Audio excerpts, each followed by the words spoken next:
Shalom, shalom, bien-aimé du Seigneur, que le Seigneur te bénisse. Comme d'habitude, je suis là aujourd'hui. Mon nom, c'est Rachel, la servante Rachel. Je veux encore t'encourager, selon que le Seigneur me met toujours à cœur. Je viens t'apporter un mot d'encouragement. Mais avant de commencer aujourd'hui, je vais rapidement te dire que chacun d'entre nous est un partenaire financier du royaume de Dieu. Tu vas me dire, mais comment tu le sais? Regardons ensemble ce verset, le 2 Corinthiens, le chapitre 9, le verset 8. Et je lis. Et Dieu est capable de vous combler de toutes sortes de grâces, afin que possédant toujours en toutes choses de quoi survenir à vos besoins, vous ayez encore en abondance pour toute bonne œuvre. Le Seigneur dit qu'il veut te rendre prospère. Il est capable de te combler de toutes sortes de grâces, premièrement pour survenir à tes propres besoins, en toutes choses. Mais à la fin du verset, il dit « et pour toute bonne œuvre ».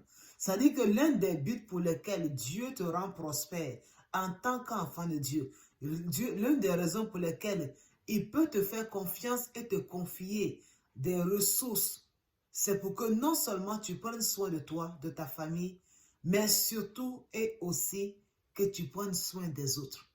On a vu le ministère de Jésus, c'était basé sur aider les pauvres, aider les veuves, aider les orphelins. Pourquoi Jésus a mis l'accent sur ces choses? C'est parce que c'est quelque chose qui tient à cœur au Père. Et aujourd'hui, en tant qu'enfant de Dieu, si tu es en train de prier pour la prospérité, il faut que tu aies à cœur ce qui tient à cœur au Père. Et c'est en cela que le Père peut te faire confiance et te confier des ressources. Donc, sur la base de ce verset, tu dois comprendre que tu es sur la terre pour représenter Dieu.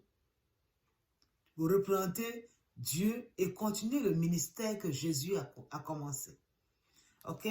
Que le Seigneur te bénisse. Le verset de ce jour que je veux partager avec toi, c'est dans Colossiens, le chapitre 1, le verset 12.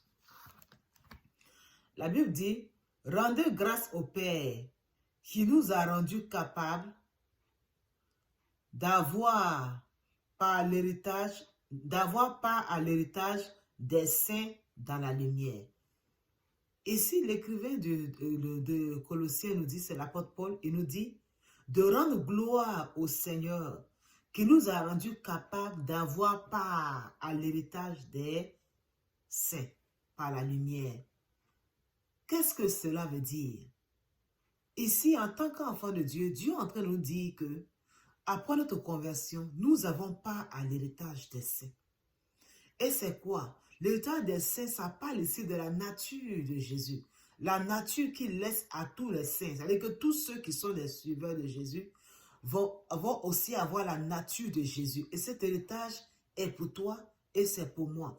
Et quand tu commences à suivre le Seigneur, tu commences à marcher avec lui, tranquillement, tu vas voir que les fruits de l'esprit, que sont l'amour, la bonté, la bienveillance, toutes ces choses vont commencer à prendre place en toi. Et en lieu et place de ta nature humaine, il va commencer à avoir un certain changement.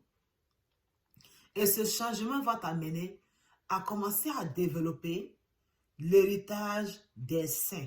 C'est-à-dire que l'héritage que Christ nous laisse. Ce qui fait la différence entre nous et le monde. Tu vas commencer à développer ces traits de caractère. Mais deuxièmement, si tu continues d'être persévérant dans ce chemin, à prier et à chercher la face de Dieu, à vouloir faire plaisir au Seigneur autant que tu peux, tu vas voir que tu vas grandir spirituellement. Et ce qui va se passer, c'est que ta nature humaine va être maintenant commencer à être remplacée par la nature divine. C'est-à-dire que la nature de Christ va prendre la première place et tu ne seras plus la même personne. Mais si physiquement, tu ne changes pas, tu as toujours la même taille, le même teint, la même forme, qui que tu es. Mais à l'intérieur de toi, une transformation intérieure va se passer et la nature divine va prendre la première place. Au lieu de la haine, ça sera l'amour. L'amour, même pour ceux-là qui ne t'aiment pas. Et ce qui est la nature de Jésus. Mais pourquoi le Seigneur va faire ce travail de transformation en nous? C'est parce que le Seigneur a un but, nous amener à le représenter sur la terre.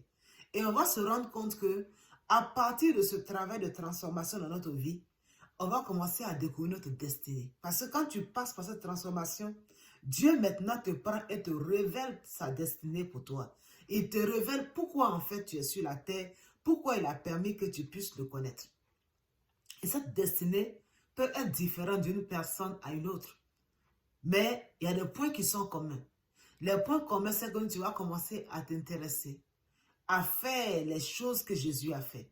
Tu vas sentir que le fardeau de Christ qu'il avait étant sur terre, tu vas partager ce même fardeau parce que l'Esprit de Dieu en toi est connecté et cet esprit-là va te révéler à ton esprit les choses qui tiennent à cœur au Seigneur.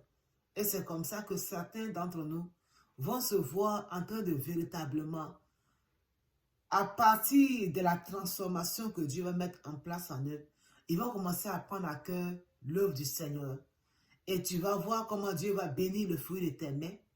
Et à partir de là aussi, tu vas commencer soit à t'occuper des veuves, des orphelins, à financer l'évangile, où tu vas te rendre compte que tu vas commencer d'une manière ou d'une autre à servir dans l'église.